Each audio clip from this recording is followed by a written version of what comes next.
now going to talk about the different classes of our antibiotics. And it's important to understand, just like when we talked about control, microbial death was not something that occurred instantaneously, right? You had to reach a certain threshold of time and concentration of our antimicrobial agent in order to control those microbes.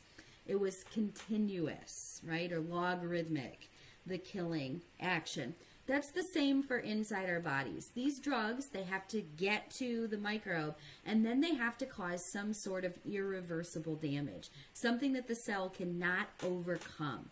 And so microbial death in both environmental and in our bodies is going to be continuous. You've got to reach a certain concentration and a certain time threshold.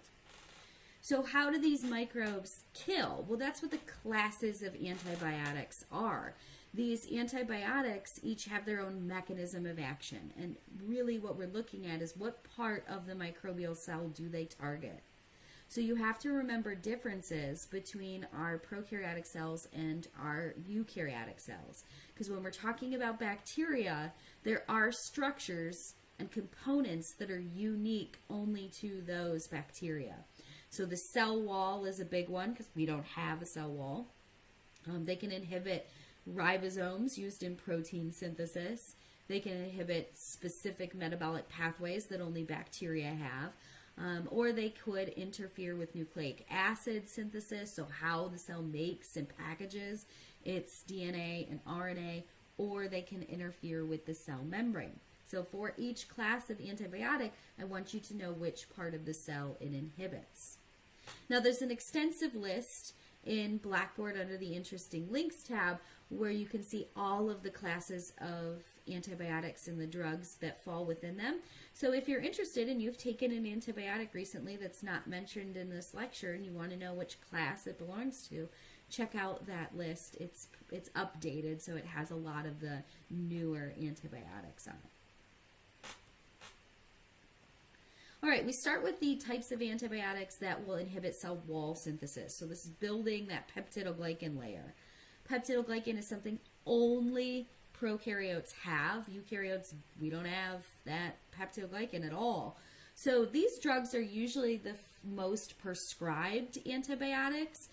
They come with a very high therapeutic index, which means that they're relatively low in toxicity, so they don't cause a lot of like kidney or liver damage, and they have high effectiveness. They're really good at destroying microbes. So we'll talk about the different types. Each one inhibits a little bit different component of cell wall synthesis. And I don't expect you to know the intricacies of exactly how it inhibits the cell wall. I just want you to know that these are all drugs that do inhibit some aspect of peptidoglycan synthesis. So the first group of drugs we talk about are penicillins and cephalosporins. Those are two classes of antibiotics that we commonly refer to as the beta-lactams. And the reason we call them beta-lactams is because they contain a beta-lactam ring in their molecular structure. These drugs will competitively inhibit an enzyme that's used to build the bridges that connect the glycan molecules. So those peptide or protein bridges, it's competitive inhibition. So remember we learned about competitive inhibition back when we talked about enzymes and metabolism. So these drugs will out-compete that substrate for that particular enzyme in the pathway that builds the glycan molecules, which becomes the peptidoglycan layer. Some of these drugs are broad spectrum and some of them are narrow spectrum.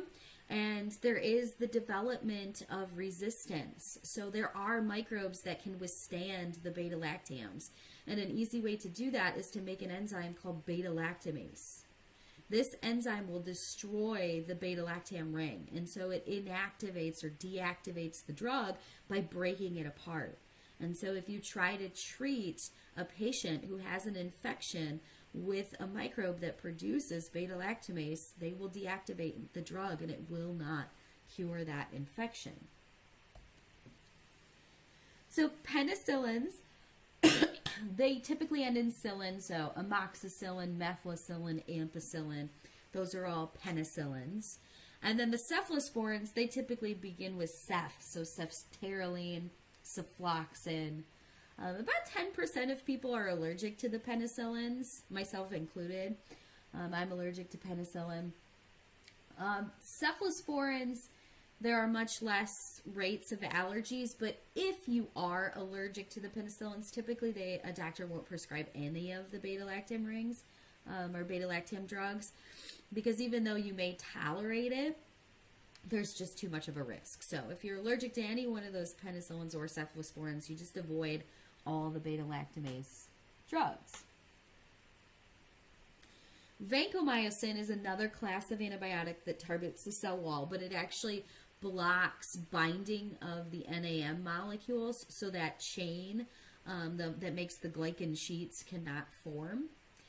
Vancomycin is really great at treating gram-positive microbes, but it can't actually pass through the outer membrane on gram-negatives, so we can't use vancomycin to treat gram-negative bacterial infections. So it is narrow spectrum. Typically, it's going to be given intravenously. It just has poor absorption in the intestines. They do give it in pill form for Clostridium difficile or C. diff infections. And we are now seeing that there are strains of microorganisms that are resistant to vancomycin.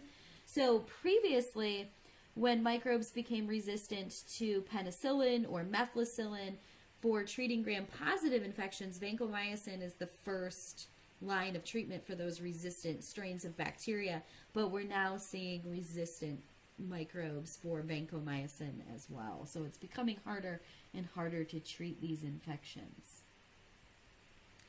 So bacitracin is another class of antibiotics that targets the cell wall, and so it's going to actually interfere with precursors as they're moved outside of the cytoplasmic membrane so that they can assemble on the exterior of the cell.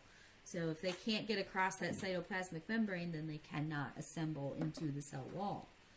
Bacitracin is not taken orally. It has too high of toxicity, but it is a very common antimicrobial used in first aid ointments.